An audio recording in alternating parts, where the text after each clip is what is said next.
Hey guys, Big Hair Productions here with you today, and today I am super excited because yesterday we celebrated my birthday and I got a 3D printer. How cool is that? And so today I wanted to make a 3D printed custom action figure, which has always been my dream of doing. So stay tuned and don't forget to like and subscribe.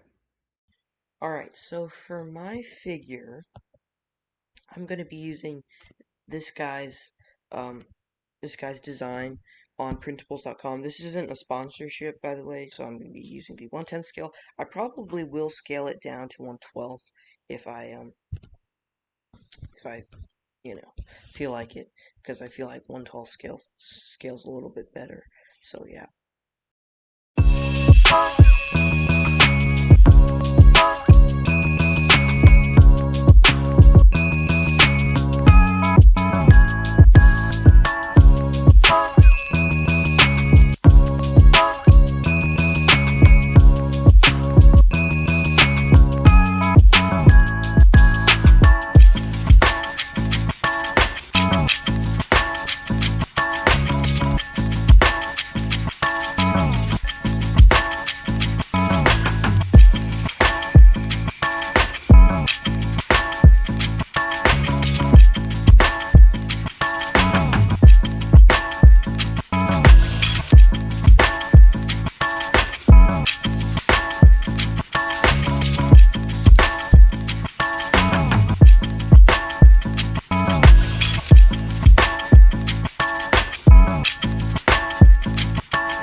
So here it is. Here's the finished product, and I think it looks pretty cool. I have a lot of mixed feelings about this figure, or this custom 3D printed design, and I'll get to it in a second. I guess I'll start with the pros. First of all, it's really articulate. Ryu fell over. It has double jointed knees, double jointed elbows. The joints are really durable because they're made from screws. You would think this figure doesn't have butterfly joints, but it actually does. It's just not, it's not like Ryu's here where it's, there's this little part there. No, it's just hidden in the torso, which is cool. There's also a ton of, one thing I haven't seen with a lot of the figures that I have gotten is the foot articulation, and specifically the toe articulation, and that's pretty awesome. It also has a joint there, which is cool, and it can also go backwards and stuff. It also has a ton of torso articulation, which is also part of the cons, which I'll get into a second. It also has drop-down hinges, which is great. So yeah, this figure's pretty awesome, and it took me about 4 days to build. Yeah, so let's get into the cons. So first of all, one thing is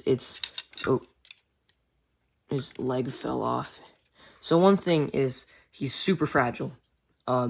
Just because he's so technical in his design, a lot of his pieces are easy to break, and that's also why it took so long, is because I had to reprint a lot of the pieces, and that's part of the reason why it took 4 days, especially the torso.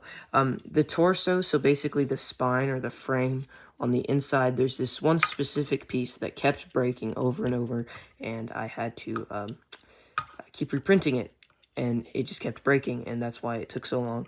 So it was very frustrating. So yeah, I might use this design again. I also might scale it down. I'm more of a fan of the 6-inch scale rather than the 7-inch scale. I think I have about even amount of 6 and 7 inches, but I feel like because he's so skinny, he would look better in 6-inch rather than 7-inch, because now he just looks like a giant. I'm kind of bummed by the fact that it was so fragile. It was so difficult. It was very difficult to build, but it taught me a lot. And this is kind of my first time doing 3D printing, so it's I guess to be expected. But it taught me a lot about 3D printing and 3D printing action figures. Would I use this design again? Maybe, probably not. I probably would go for a more durable design, or a more muscular, or maybe even one in the 1/12 scale rather than the 1/10 scale. But yeah, I mean, overall, it's probably a 6 or 7 out of 10. It's not bad, but it has a lot of room for improvement. It's a great design. I haven't printed the accessory kit out yet, but it has a lot of work. Definitely with the torso breaking and all that.